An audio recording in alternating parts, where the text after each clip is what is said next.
Heute testen wir, wie gut dein Deutsch wirklich ist. Ich zeige dir 6 deutsche Witze. Manche sind einfach, manche sind schwer. Nach jedem Witz erkläre ich dir, welches Wort oder welche Redewendung den Witz möglich macht. Warum Witze? Witze testen dein echtes Deutsch. Wenn du einen Witz auf Deutsch verstehst, nicht übersetzt, sondern einfach verstehst, dann denkst du schon auf Deutsch. Dann ist dein Deutsch schon fast auf dem muttersprachlichen Niveau.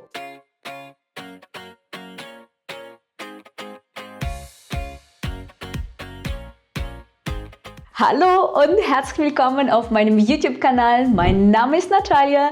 Willkommen in der Learn German Fast Community. Wir machen heute einen kleinen Test zusammen. So funktioniert der Test. Ich lese dir den Witz vor. Dann mache ich eine kleine Pause. In dieser Pause schreibst du auf, was macht den Witz aus? Welches Wort ist wichtig? Danach erkläre ich dir die Antwort. Bevor wir beginnen, möchte ich unbedingt, dass du mir einen Daumen nach oben gibst und natürlich meinen Kanal abonnierst. Wir sind hier sehr fleißig, wir bauen eine große Deutschlern-Community auf und du bist jetzt ein Teil davon. Außerdem habe ich für dich heute eine große kostenlose PDF-Datei vorbereitet. Heute ist die PDF-Datei besonders wichtig. In dieser Datei gibt es Platz für deine Antworten und alle wichtigen Wörter und sogar eine Übung. Klicke unbedingt auf den Link unter dem Video und lade dir diese PDF-Datei herunter. Okay, es reicht mit dem Reden. Ich freue mich auf deine Kommentare, auf dein Like und deine Unterstützung. Es geht los mit dem ersten Witz. Ich hoffe, du hast heute ganz viel Spaß. Von der neuen Brille wurden nur die Gläser geliefert. Ich bin fassungslos. Na, hast du den Witz schon mal gehört? Verstehst du ihn? Schreibe jetzt auf. Was macht diesen Witz aus? Welches Wort ist hier der Schlüssel? Ich gebe dir eine kurze Pause.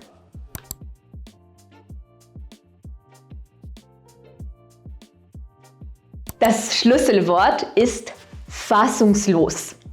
Und es hat 2 komplett verschiedene Bedeutungen. Bedeutung 1 ist die wörtliche Bedeutung. Eine Brille besteht aus Gläsern und einer Fassung, also dem Rahmen. Wenn nur die Gläser geliefert wurden, fehlt die Fassung, also der Rahmen. Man ist also fassungslos. Oder die Brille ist fassungslos. Hier müssen wir aber zwischen den Zeilen lesen. Fassungslos bedeutet im normalen Sprachgebrauch schockiert, sprachlos. Ich bin fassungslos, sagt man, wenn man etwas nicht fassen kann. Also wenn man schockiert und sprachlos ist. Ich bin fassungslos. Der Witz funktioniert, weil beide Bedeutungen gleichzeitig wahr sind. Man nennt das ein Wortspiel. Also, die Brille ist wirklich fassungslos, es gibt keinen Rahmen und ich bin fassungslos, ich bin schockiert. Na, hast du es gewusst? Schreib's jetzt in die Kommentare. War der Witz witzig? Konntest du den Witz ohne meine Hilfe verstehen? Wenn ja, dann notiere dir jetzt einen Punkt auf der PDF-Datei. Wortspiele wie dieses sind übrigens das Herzstück des deutschen Flachwitzes. Flachwitz bedeutet einfache, kurze Witz, meistens mit einem Wortspiel. Diese Witze sind oft nicht sehr witzig, aber das ist der Spaß. Auf Englisch sagt man dazu Dead Joke. Viele Deutsche lieben Flachwitze. Deshalb lernst du heute gleich mehrere davon kennen. Wir kommen zu unserem nächsten Witz, aber Achtung, also wenn dein Deutsch schon sehr, sehr gut ist, aber du immer noch an den Nuancen der deutschen Sprache arbeiten möchtest, dann schau dir unbedingt unseren C1 Intensivkurs an. Dieser Intensivkurs hilft dir, das nächste Deutschniveau zu erreichen. Und letztens habe ich mit einer Schülerin von mir, Julia, gesprochen. Sie hat den C1-Kurs abgeschlossen. Mein Traum war immer, nach Wien umzuziehen. Der erste Schritt ist immer C1. So habe ich es geschafft. Wenn du das auch erreichen willst, dann melde dich gerne zum C1 Intensivkurs an. Den Link zum Kurs hinterlasse ich dir in der Infobox. Es gibt auch Intensivkurse für alle anderen Niveaus, falls du noch nicht so weit bist und vielleicht ein anderes Niveau brauchst. Schau unbedingt in der Infobox vorbei. Und es geht weiter mit dem zweiten Witz. Was machen Schafe, die miteinander streiten? Sie kriegen sich in die Wolle. Okay, nochmal. Was machen Schafe, die miteinander streiten? Sie kriegen sich in die Wolle. Schreibe dir wieder auf, was den Witz ausmacht. Welches Wort oder welche Wörter sind hier ausschlaggebend?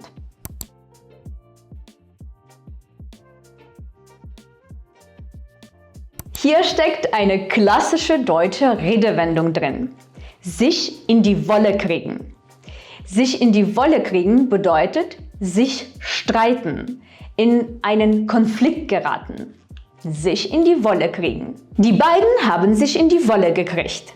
Die beiden haben sich wieder gestritten. Aber warum ist das hier lustig? Hast du das verstanden?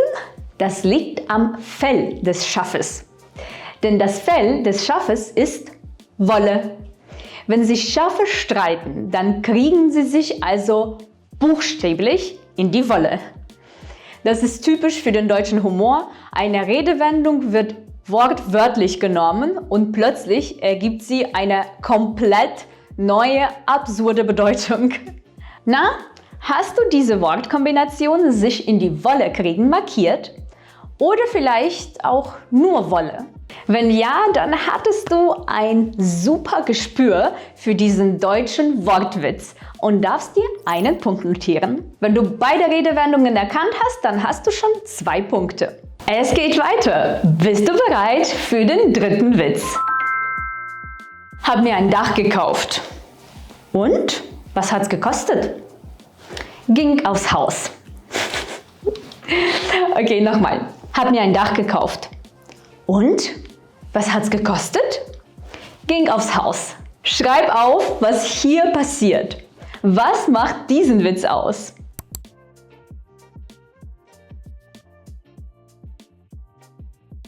Der Schlüssel hier ist aufs Haus gehen.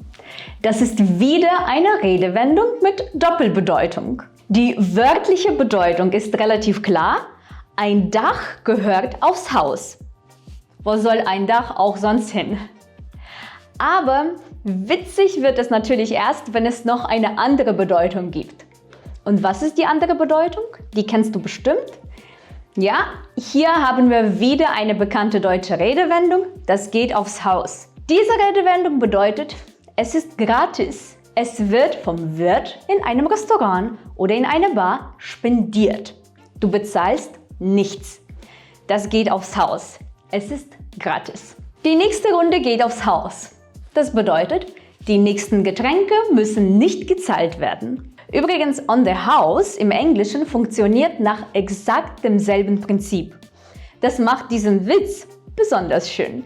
Er zeigt, dass Sprachen dieselben Bilder benutzen, aber auf ihre eigene Art und Weise. Wie sieht's aus? Hast du diesen Witz verstanden? Hast du dir die Wörter genauso notiert? Hattest du das richtige Gespür? Wenn ja, dann notiere dir jetzt noch einen Punkt. Der nächste Witz verbindet gleich mehrere Ebenen eines Witzes. Übrigens, hast du dir schon die PDF-Datei heruntergeladen? Schau dir diese Datei an. Du hast alle Witze, den Wortschatz, die Übung und auch den Platz, Notizen zu machen. Also klicke jetzt auf den Link unter dem Video und lade dir die PDF-Datei herunter. Wieso können Deutsche kein Schach spielen? Weil ihre Züge zu spät kommen. Okay, wieso können Deutsche kein Schach spielen? Weil ihre Züge zu spät kommen. Was vermutest du?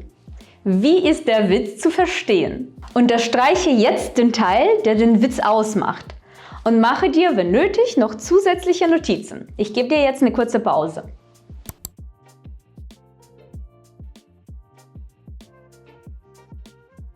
Das Schlüsselwort ist hier der Zug und es hat zwei Bedeutungen. Beim Schach ist ein Zug ein Spielzug, also eine Bewegung einer Figur.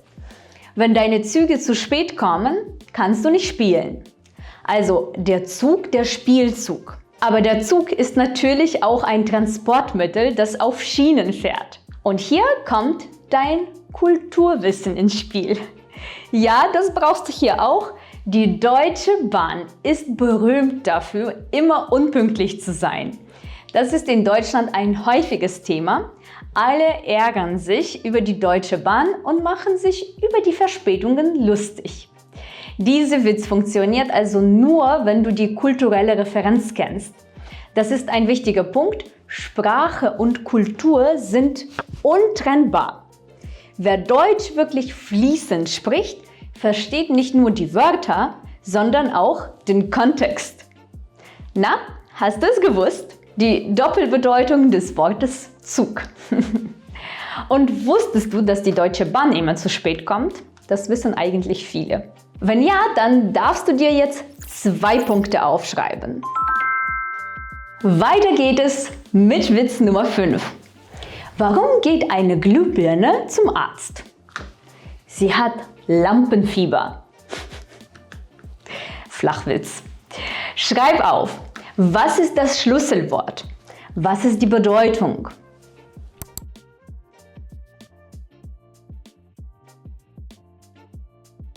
Hier ist es ziemlich einfach herauszufinden, um welches Wort es sich handelt. Natürlich geht es hier um das Wort Lampenfieber. Das ist ein wunderschönes deutsches Kompositum.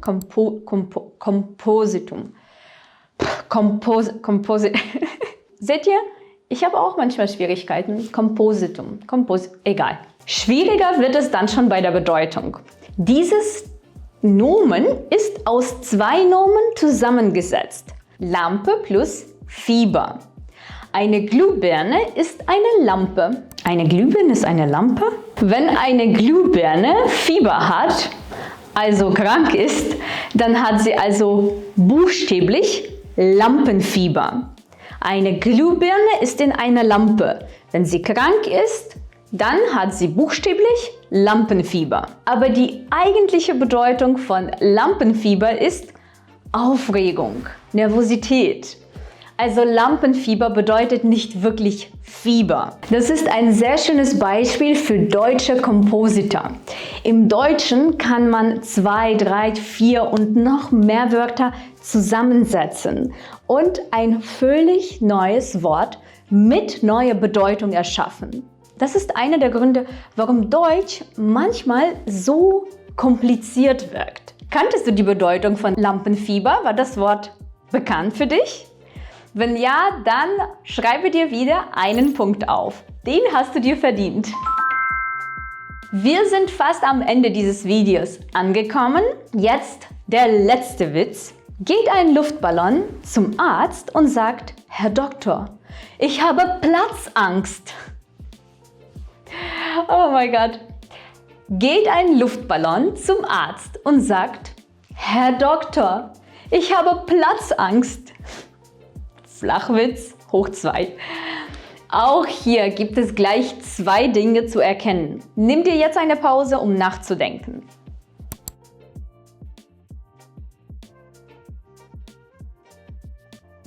Was ist hier das Schlüsselwort?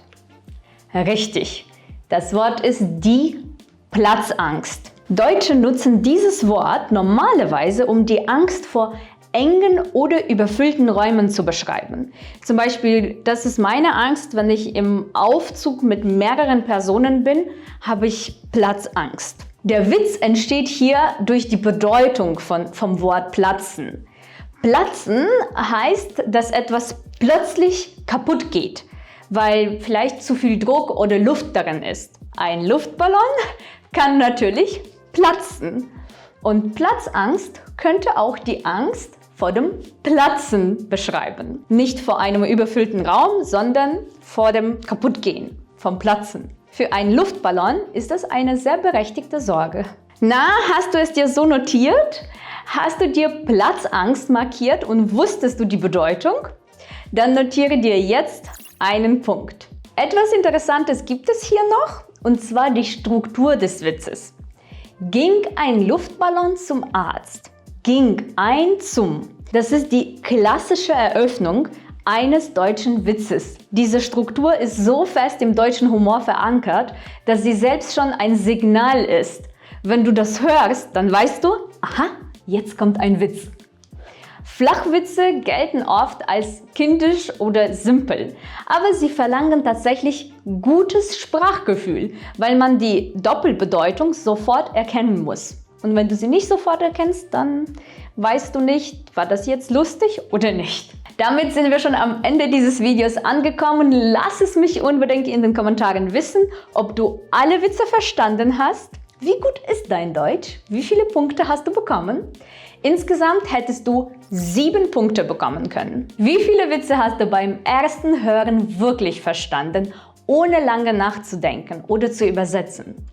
Das Entscheidende ist nicht die Zahl, das Entscheidende ist, du hast heute Redewendungen gehört, Wortspiele erkannt und ein bisschen mehr dein Sprachgefühl entwickelt. Genau das ist der Unterschied zwischen jemandem, der Deutsch lernt, und jemandem, der Deutsch spricht. Vergiss nicht, in der Beschreibung findest du den Link zu meiner kostenlosen PDF-Datei und zu allen Intensivkursen. In der PDF-Datei sind alle 6 Witze mit vollständiger Erklärung, eine Redemittelliste zum Nachschlagen und eine Übung, mit der du das Gelernte heute noch anwenden kannst. Trag deine E-Mail-Adresse ein und schon nach ein paar Minuten findest du die Datei in deinem Postfach. Wenn dir dieses Video gefallen hat, dann gib mir einen Daumen nach oben und wir sehen uns nächste Woche. Bleib dran und bleib fleißig. Ciao!